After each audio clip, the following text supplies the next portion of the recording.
identity from the SIP header. And the same thing I'm going to do is set it for the caller ID as well. I mean the privacy bit, I'm sorry. You'll see it in a second. So I mean, you just have to copy these 8 lines and sign up for an account, and you can unmask your caller ID. Then I'll get into a couple more stories at the end. I just wanted to show you this real quick.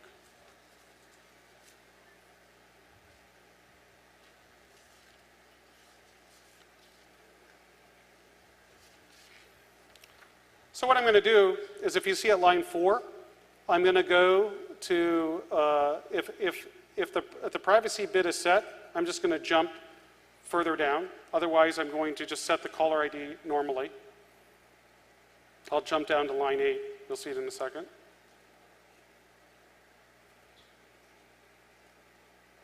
I hope this is interesting to you folks. I like when people call me, I could see their number. You know, that's just me. Because my business card is out there, right? So everybody calls me at all times of day and night. So I like to see who's calling me. So basically all this is doing at lines 5 and 5 is just basically setting the caller ID and then dialing out to me through flow route.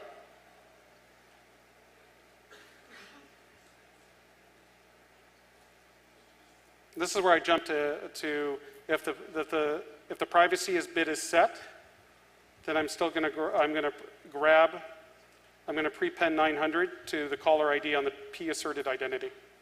Then I'm going to set that and then call myself.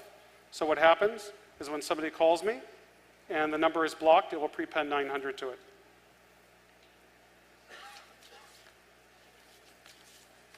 Has anybody done this before, or is this old stuff for you? Yes? Okay. For some that don't.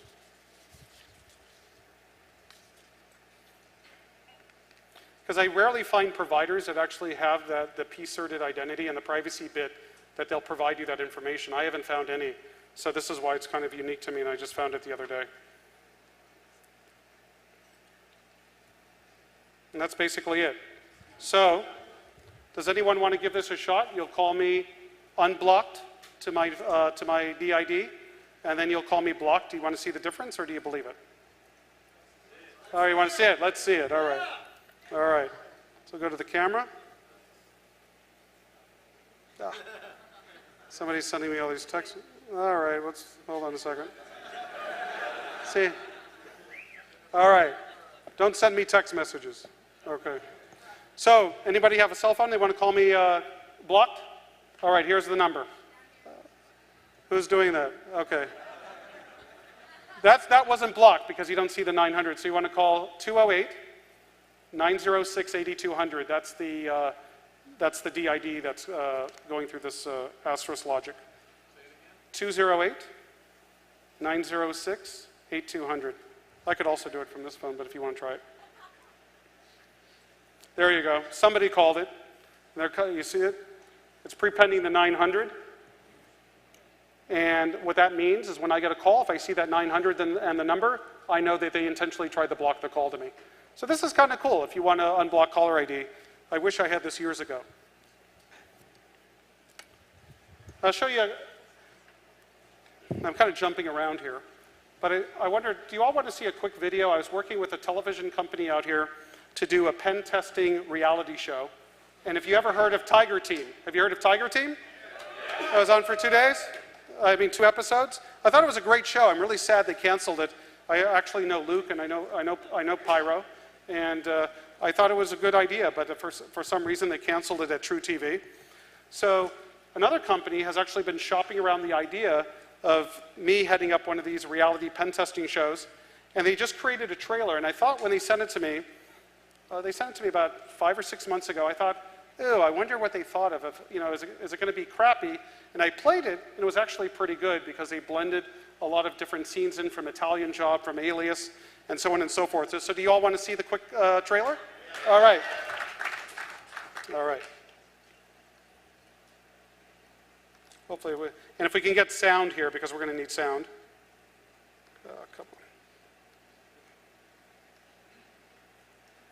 So we have the sound set, I hope, and we're going to try it.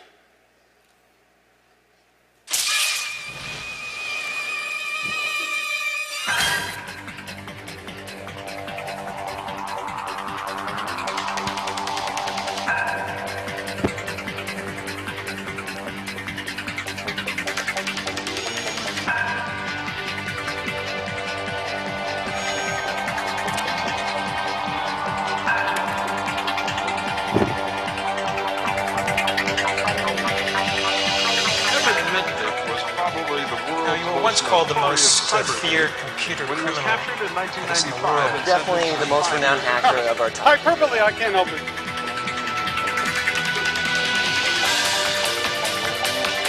Kevin was systematically attacking the computers of some of the world's largest cellular telephone manufacturers.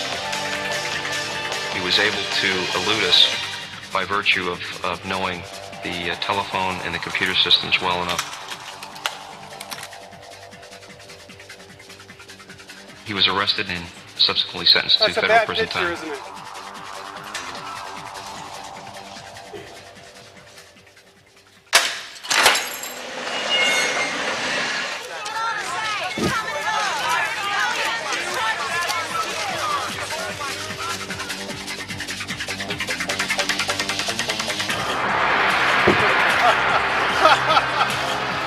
I was laughing too.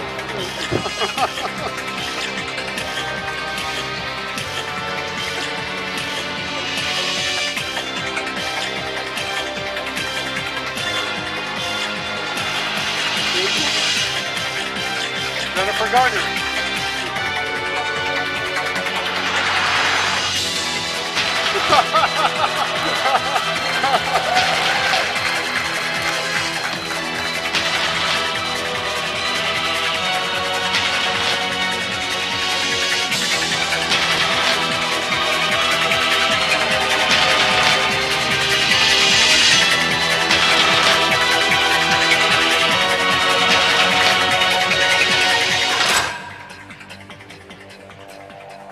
Supposed to be after Punk'd. They did Hack. So they did this little trailer. I thought it was kind of cute, so I thought I'd share it with you. I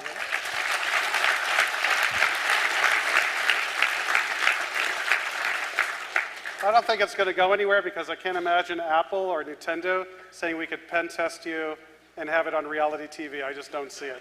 I don't see the benefit. They don't care about their product placement. And I wonder if my high school teacher, if he saw this, I don't think I've told you the story of this. When I was in the phone freaky in high school, and I had another student, and he said, hey, you might want to go to computer class. It's kind of interesting. And at the time, I was like, oh, no, I'm just interested in telephones and radios. I can care less about computers. And at the time, to get into computer class, you had to have like a prerequisite of trigonometry and calculus and all this sort of thing. And the telcos were going for electromechanical switching, crossbar over into ESS. So I kind of half wanted to get involved in computers, but I didn't have the prerequisites. So the student introduced me to this computer instructor. He said, I'm sorry, Kevin, you have to wait till you take these additional math courses, and we can't let you in. So my friend says, hey, show the teacher what you can do with the telephone. So I was able to do all these neat things that that you can imagine what you could do with the telephone system, actually access computers over voice. And he says, sure, I'm going to waive the prerequisites and let you into class. So the first assignment was to find the first 100 Fibonacci numbers in Dartmouth Basic. And to me, that was boring. Who cares about finding the first 100 Fibonacci numbers? I was more interested in finding the teacher's password. And at the time, can you imagine? You had an Olivetti 110 baud terminal, and you dial up to the DEC system, which was running RISC-to-C. You remember that. And you use the acoustic coupler, and you were doing a lightning fast speed of 110 baud. So the teacher, when he was typing in his password, he would really shield it. And I go, oh, what is he trying to hide? I want to get his password. So rather than writing that program that would find the first 100 Fibonacci numbers, I simply wrote a simple login simulator. So what it would do is it would simulate the RISC-to-C system that he was dialing up to.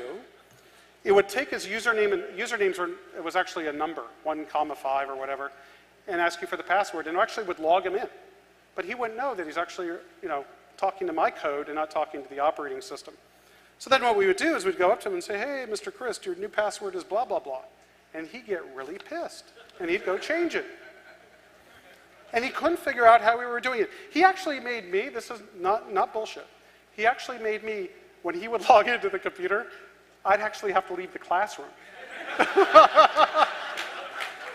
this guy thought I was David Copperfield, right? That I can get his password. I actually had to leave the room. He didn't know he was talking to my login simulator. So I got bored of that, right, getting his password. So I figured I want to dial up to USC because they had the newest games, Star Trek, Zork, Adventure, right? And my buddies, we wanted to dial up. They had a restricted Centrex, so you couldn't dial 9 to get an outside line. Well, me with my phone ability and knowing how it worked, I simply used social engineering. I called a department called RC Mac in Pacific Bell and just added outside calling. And then what we would do is we would call into USC and play games when we were supposed to be doing assignments.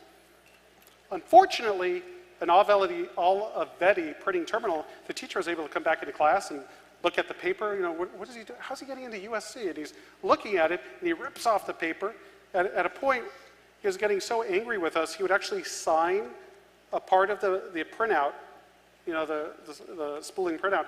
And then when we couldn't take it with us, he'd actually look to make sure that the top was with his signature.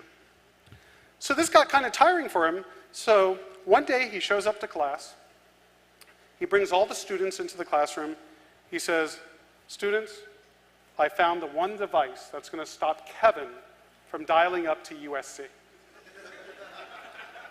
And I'm kind of looking, cool, where do you get that device? And he holds up a telephone lock. It was a dial phone. And he proudly places the dial lock into the telephone, number 1 position, and he proudly takes the key and he puts it in his pocket and he has a big smile on his face. And of course I said, "Mr. Christ, what's the telephone number of the administrative office?" And he gives it to me, and then the pulsing trick. I just pulsed out the number. This guy, his face turned red. He actually took the phone, this phone, it was like this type of phone with a dial, and threw it across the room. So I guess I didn't get along too well with my computer instructors in those days. So let me tell you about I kind of told you about my funny hack in the McDonald's, and then I know we're running out of time. So I just want to tell you what was the most scariest kind of hack for me, and this is when I was a fugitive in Seattle. I was leaving my apartment one day, and I had a phone. I had the Novatel PTR 825. I was able to get the source code to the cell phone. So what I did was I was able to modify the phone so when it would sit in idle mode, it would listen to the reverse control channel. And what would happen is if the signal met certain strength requirements, it would capture the MIN and the ESN of anybody that was in listening distance of the cell phone and put it into a table. Rather than me having to go get an ESN and an MIN, my phone device would actually listen to it and store it. Okay? So what I did is I went outside my apartment, and I turned on my cell phone, and I was having a conversation with somebody, I forgot who, and all of a sudden I hear, "Doo-doo, doo-doo, doo-doo, doo-doo, doo-doo, doo-doo."